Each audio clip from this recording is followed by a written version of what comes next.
Back here at home, it seems as if almost every city in the Bay Area is plagued by that surge in organized retail crime. And one of the problems is those who commit thefts are arrested and often back on the street the very same day, ready to steal again.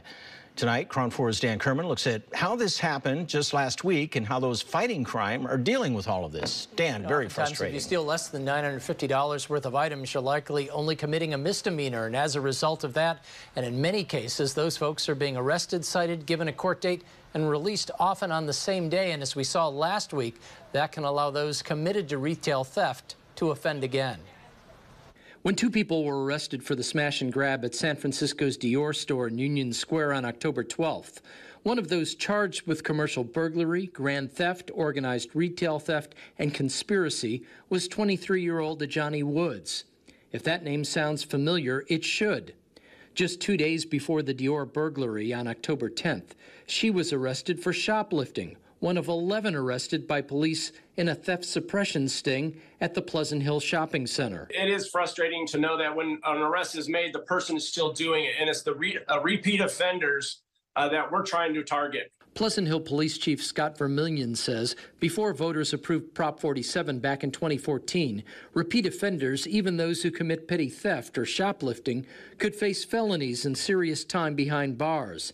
These days, he says, repeat offenders arrested for petty theft are typically cited, given a court date, and released. We have invested in prevention. We have invested in enforcement.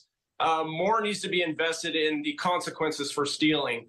If people are out there and they're criminals, thieves, if they're out there and every day they wake up and they're going out to steal, they need to start waking up in jail. We are struggling right now to make sure that we can impose actual consequences for those who are committing these acts. San Francisco District Attorney Brooke Jenkins has made retail theft one of her priorities. The smash and grab at Dior involved over $150,000 of stolen merchandise, so the two suspects in this case are facing felony charges and are being held without bail.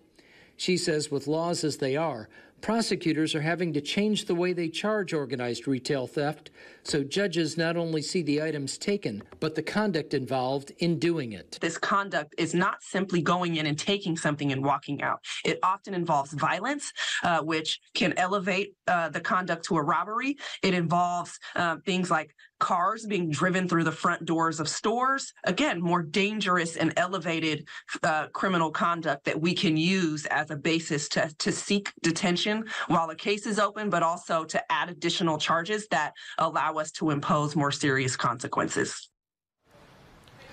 Now, quick work by police and these repeated sting operations seem to be increasing, leading to more arrests. And with the holidays approaching, law enforcement agencies say they plan to do more of it.